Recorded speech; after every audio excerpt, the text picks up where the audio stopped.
Welcome, everyone. So, today I'm going to talk about some tips and tricks that I've learned from my personal experience taking the SAT 5 times. And I hope that in this video I can just provide you ways to approach it so that you can maximize your score on the SAT. So, to start off, the mindset you want to have at the end of the day is the SAT is just a test.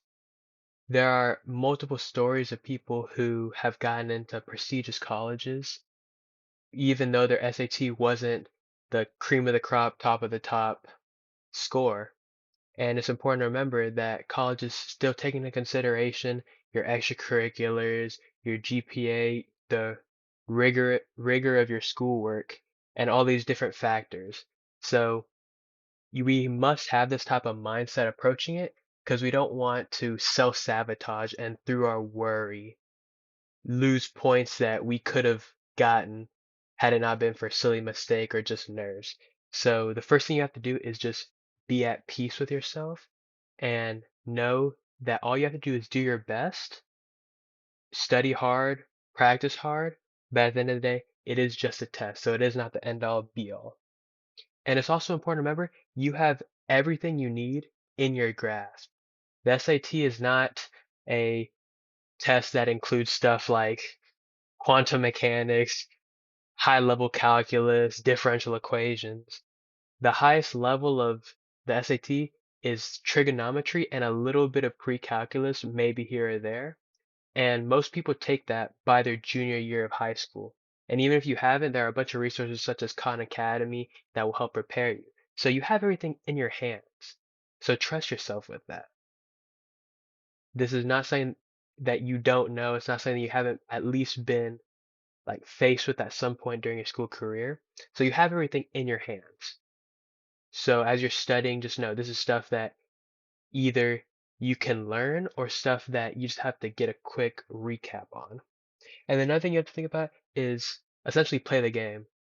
The SAT is just a test, and although it takes into consideration and makes you apply stuff that you learn at school, you're studying for the test. So that's how you want to approach it. Just like if you're playing a sport, you practice to win the game and you practice to win that sport. You want to practice and study to win the test. Study for the test and work towards the score. Don't really think of it too much as, oh, I need to do this to learn this. Essentially, even though we do want to learn what's on the SAT, you're studying for the test. So keep that in mind. Another thing that really helped me is you need to practice and study until things are obvious. Just like the previous idea of playing the game, when you play a sport or you're doing something that you're good at, you get so used to it that you just know how it works. There's a story of a sailor who worked in the US military who was able to just by radar on a submarine determine whether a point was a enemy missile or if it was another boat, and nobody else could determine it. But in all his years of seeing information on that radar, he knew which one it was. So it's just like how we want to approach the test. You are approaching the question and you just know how to approach it. You know how to apply because you've practiced so much. And this takes a lot of practice. Remember, this person who could identify a submarine versus a missile had been doing it for years. So just as he had that continuous practice, we have to spend multiple hours, long amounts of time just getting very familiar with the question. But get to the point where if I were to put a simple multiplication problem in front of you, or think about the times where you get really good at a math subject or a reading subject, you can just be given a question and you're like, oh, I know how to approach that. You don't really have to think through it yet. You just see it and your brain already recognizes stuff.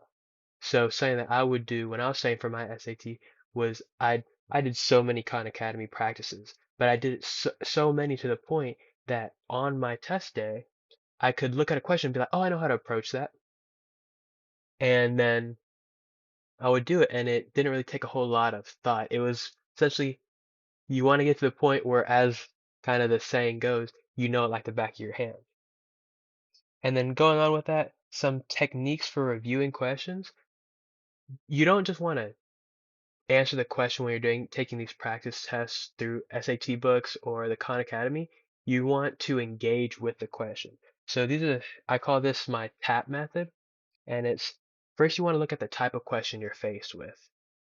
Look at it, understand what are you looking for? Is it based on algebra? If it's math, based on algebra, is it based on trigonometry? Is it based on graphing? Or if you're on reading and writing, is it asking you about semicolons, colons, a specific SAT vocabulary? Is it asking you for the main theme, the central point, or asking why the author chose to include this? You want to be able to identify this so that way as you practice verbally or writing down identifying what it is, once you're on the test and you see the question, your brain's like, oh yep, that's a semicolon question, oh that's a main idea question. And that goes with practicing until it's obvious. And then two, of course, you just want to answer the question, but the main part is number three. Explain your process to get your answer.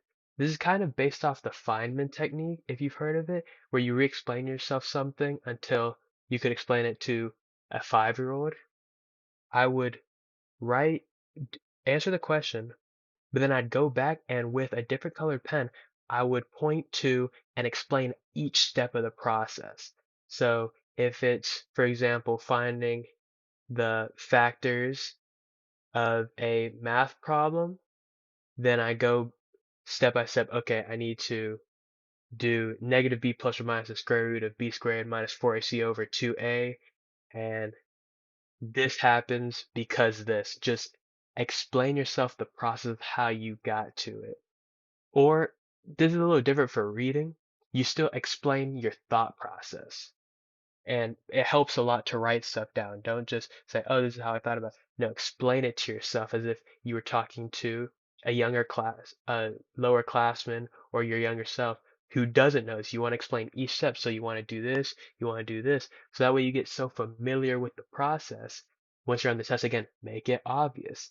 You see it? And you're like, oh, I do this, this, and you've already explained it so many times that you know it really well. And then finally, for just some tips or tricks, for math, if you're not sure where to start or unsure the answer, look for the two most similar questions.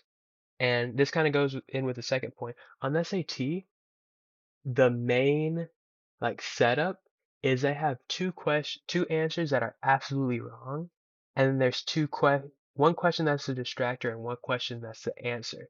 So what helps you to do is look for those two completely wrong answers, or look for the two most similar ones. And you can kind of do this at the same time. But once you see the two absolutely wrong, you kick those out and you see the most similar, that kind of gives you somewhere to start because those two very similar questions are most likely going to be one of the answers.